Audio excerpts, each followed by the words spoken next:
नमस्कार, स्वागत है आप सभी का। खास पेशकश लेकर आपके साथ मैं हूं पूजा कविया घोमा। राजस्थान में साल के अंत तक विधानसभा चुनाव होने हैं और जिसको देखते हुए कांग्रेस और मुख्यमंत्री अशोक गहलोत ने बड़ा सियासी दांव चल दिया है। बताया जा रहा है कि राजस्थान सरकार ने आरक्षण को लेकर ये बड़ा दांव चलने की कोशिश की है। दरअसल राजस्थान में 72% आरक्षण की तैयारी सरकार की तरफ से की जा रही है। यानी राजस्थान सरकार जनसंख्या को देखते हुए ओबीसी, एससी और एसटी आरक्षण को जो दायरा है वो 8% बढ़ाएगी। इसका सबसे ज्यादा फायदा ओबीसी वर्ग को मिलेगा। इस वर्ग का आरक्षण 6% बढ़कर केंद्र सरकार के बराबर हो जाएगा। ऐसे में राजस्थान में ओबीसी में 92 जातियां शामिल हैं। इनकी जनसंख्या 55% तक बताई जा रही है। वहीं एससी एसटी आरक्षण 1% बढ़ सकता है। सूत्रों के मुताबिक मुख्यमंत्री अशोक गहलोत की अगली कैबिनेट मीटिंग में इस पर चर्चा भी की जाएगी और सहमति बनने के बाद आरक्षण का कोटा बढ़ाने की तैयारी भी तेज की जाएगी। बताया जा रहा है कि मुख्यमंत्री अशोक गहलोत ने भी आरक्षण कोटा बढ़ाने को लेकर अपनी सहमति जता दी है। राज्य सरकार की इस तैयारी को लेकर इस साल के अंत में होने वाले राजस्थान विधानसभा चुनावों से जोड़कर देखा जा रहा है। चुनावी साल के चलते कांग्रेस सरकार धर्म के रास्ते पर है। मंत्री और विधायक पिछले कुछ महीनों से मंदिरों की कतार में लगे हुए हैं। इस बीच सरकार भी त्योहारों पर कोई ना कोई आयोजन करके खुद को आस्थावान जताने की पूरी कोशिशों में जुटी हुई है।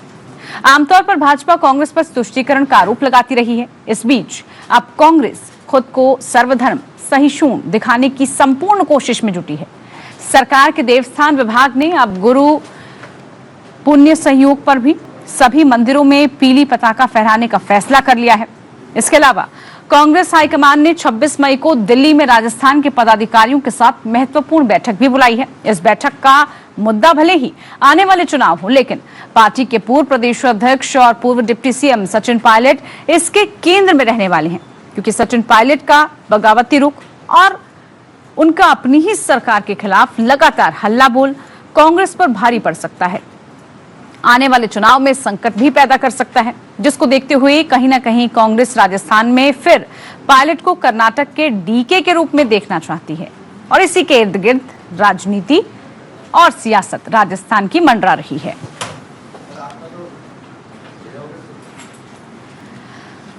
तो राजस्थान में इस वक्त आरक्षण को लेकर नए सवाल उठने लगे हैं।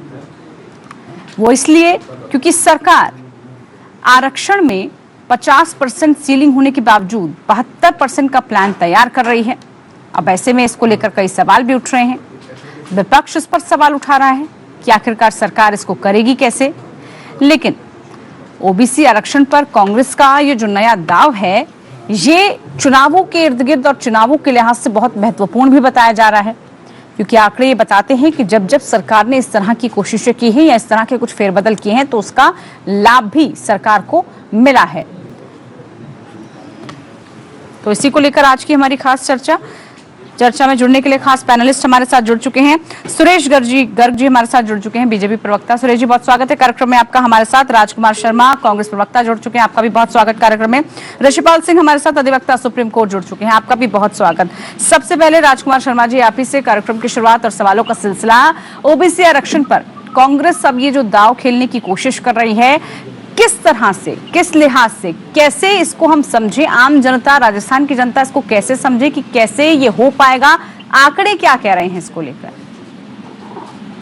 देखिए मैडम, राजस्थान के लोकप्रिय मुख्यमंत्री अशोक गहलोत जी की एक ही मंशा है कि वो राजस्थान के लोगों को हर हाल में राहत प्रदान करे, हर हाल में राजस्थान की जनता को वो सुकून प्रदान करे, और उसी तरफ हमारे कदम बढ़ते जा रहे हैं। अभी हमारे राजस्थान में महंगाई के जो राहत शिविर हैं वो भी लगातार चल रहे हैं। भारतीय जनता पार्टी उसका घोर विरोध कर रही है, लेकिन हम लोग लगातार उन शिविरों के माध्यम से राजस्थान की जनता को लाभ देने का पूरा प्रयास कर रहे हैं। और 1 करोड़ चुनावों से 6 महीने पहले, कुछ समय पहले, यानी चुनावों से राहत देने की कोशिश हो रही है, लेकिन जो टाइम है, टाइमिंग को लेकर भी तो सवाल उठ रहे हैं। मैडम, टाइमिंग अगर चुनाव आ रहा है तो उसमें हम क्या करें? चुनाव तो हर साल आते रहते हैं।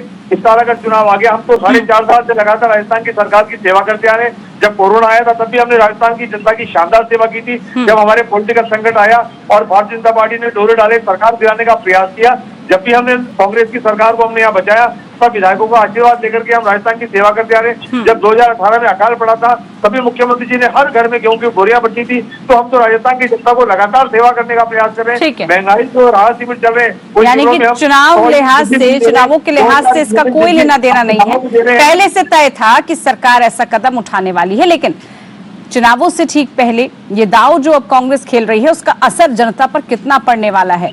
क्या बीजेपी इस पर कुछ काउंटर कर पाएगी? क्या बीजेपी के पास इसके लिए कोई रणनीति रहने वाली है? सुरेश गर्ग जी, क्योंकि लगातार राजस्थान में आप ये आरोप लगाते रहे हैं कि सरकार भ्रष्टाचार में संलिप्त है, भ्रष्टाचार कर रही है, रोजगार नहीं है युवाओं के पास।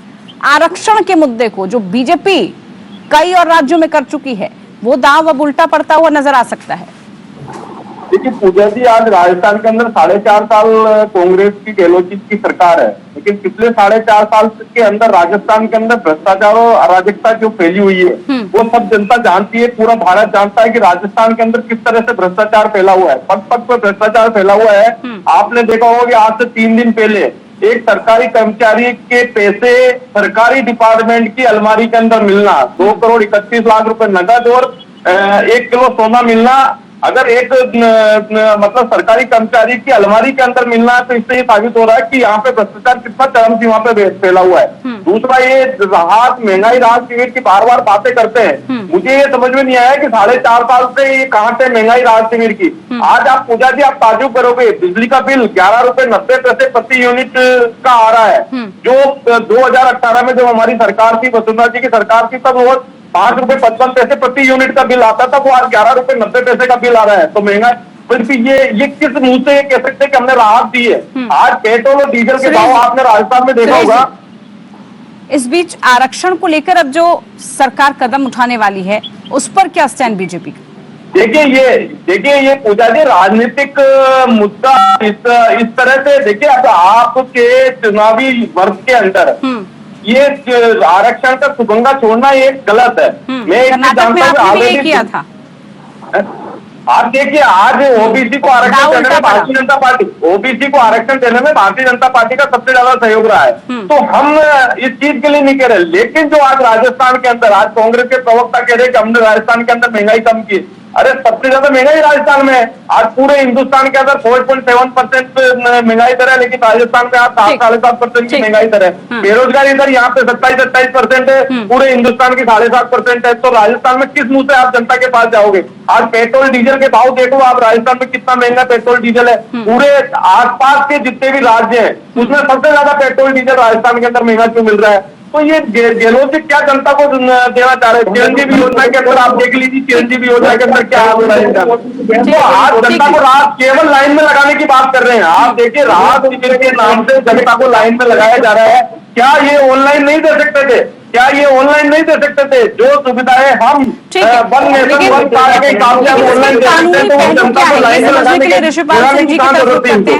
ठीक है सुरेश जी, कानूनी पहलू उसके क्या हैं? आरक्षण पर ऋषिपाल जी, 50% सीलिंग सुप्रीम कोर्ट की तरफ से है, फिर भी 72% का प्लान कैसे सरकार दे पाएगी?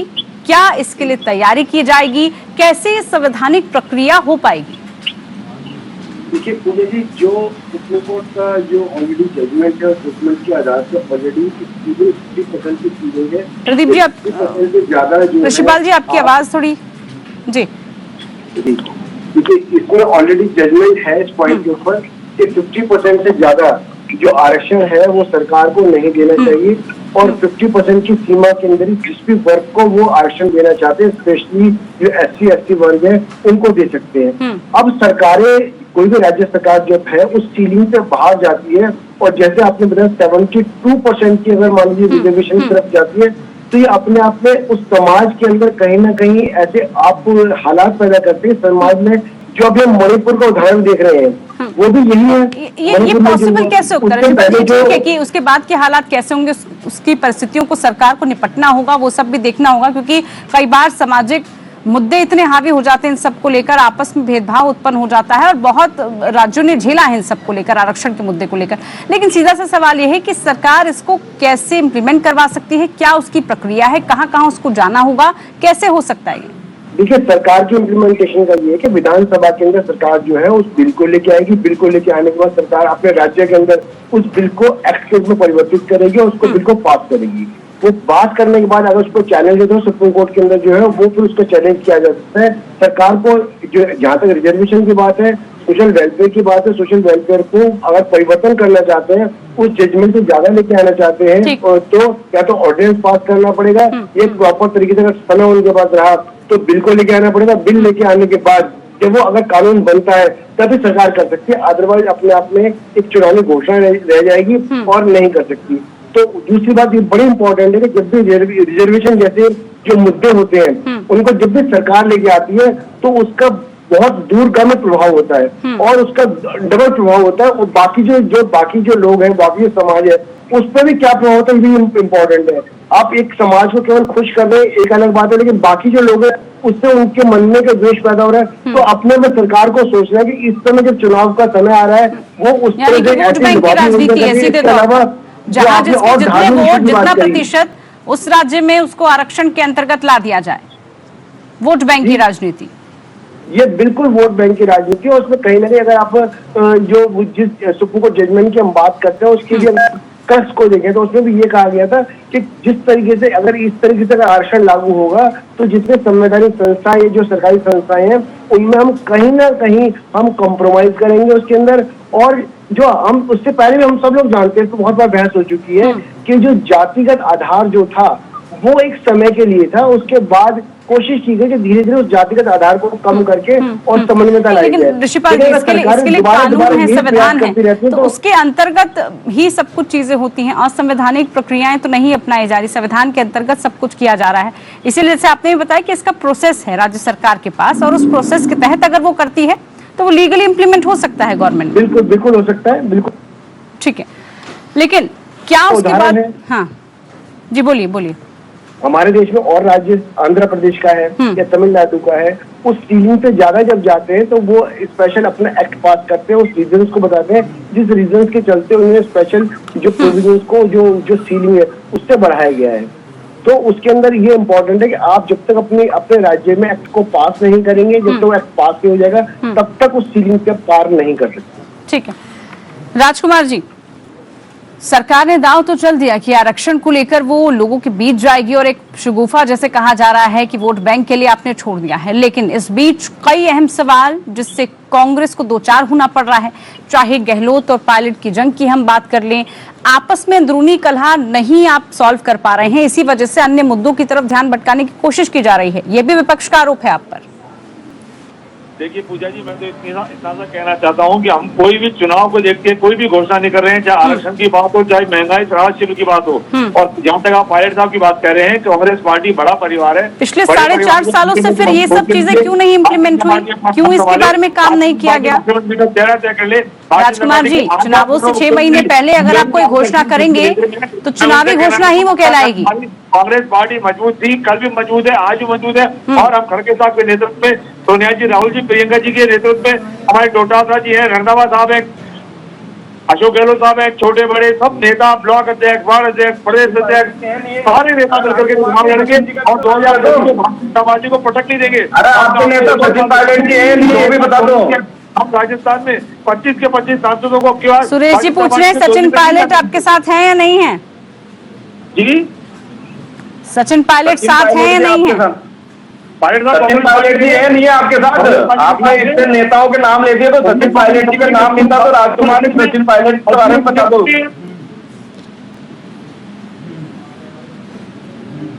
भारतीय जनता पार्टी पूजा जी अपना घर संभाले, वसुंधरा जी को राजी कर दे। बहुत सुरक्षित है साहब, प्रधानमंत्री नरेंद्र मोदी जी के नेतृत्व में घर सुरक्षित है। आप अपनी बताओ, आपने इतने नेताओं के नाम लिए तो सचिन जी का नाम नहीं था, इसलिए हमने आपसे पूछ लिया। वसुंधरा जी राजी नहीं हो रही है। राजकुमार जी, लेकिन एक बड़ा सवाल ये भी अब खड़ा हो रहा है कि कांग्रेस राजस्थान में उसी लाइन लेंथ पे चलने लगी है जो बीजेपी करती है।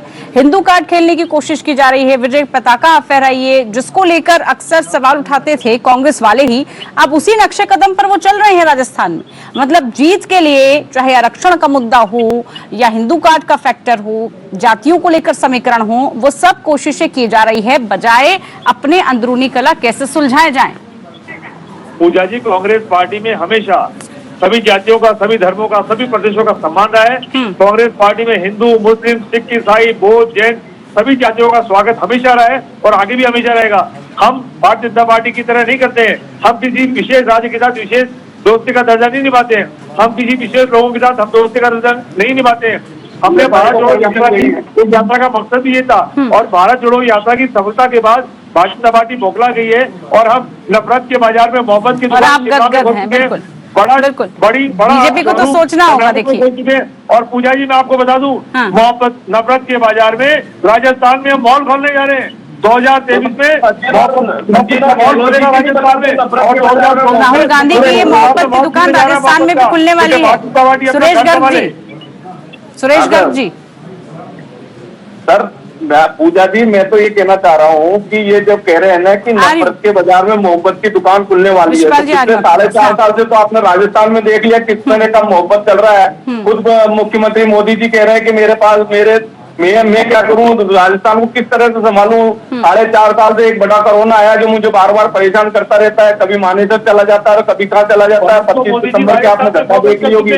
25 सितंबर के अंदर आला कमान में जो आज वर्तमान में जो इनके राष्ट्रीय अध्यक्ष है वो आला कमान ने उनको यहाँ पे प्रभारी बना के भेजा। उनके आदेशों को मानने की बजाय अलग से विधायकों ने मीटिंग करी है। तो आपकी विधायक विधानसभा अध्यक्ष के बाद पर मतलब रिजाइन लेके चले गए साहब। आला कमान ने उनको पर कोई कार्रवाई नहीं की। चलो ये इनका आंतरिक मामला है। सबसे बड़ी मुद्दे वाली बात पूजा जी ये है कि बात ये है कि राजस्थान का जो विकास सुनने दीजिए। हाँ पूजा जी, जो राजस्थान का विकास होना था ना वो विकास अवरुद्ध हो गया। अब ये कह रहे थे वो 500 रुपए का सिलेंडर देंगे। अरे भाई कौन सी तारीख को दोगे? आपने 1 अप्रैल बोला था, वो 1 अप्रैल निकल गई। आपने फिर 1 मई बोला था, 1 मई निकल गई। जनता को इन्होंने लाइन में लगा रखा। ये कह रहे हैं कि 50 यूनिट से 100 यूनिट बिजली फ्री देंगे। महंगाई राहत शिविर है वो। पूजा जी की वो लाइनों में लगकर लोगों को राहत दे रहे हैं कांग्रेस वाले। कौन सी राहत दे रहे हैं? लाइन में लगने की राहत दे रहे हैं क्या? आप ये बताइए, शिविर लगाने की कहाँ जरूरत आ गई? शिविर लगाने की कहाँ जरूरत आ गई? ये कोई राहत देना है कि बेचारों को लाइन में लगाने की क्या जरूरत है? देना तो उनको कहाँ जरूरत थी आपको इन चीजों की? आप बता दिए 500 रुपए का सिलेंडर कब करोगे? कब उसमें भ्रष्टाचार चालू करोगे? कब से भ्रष्टाचार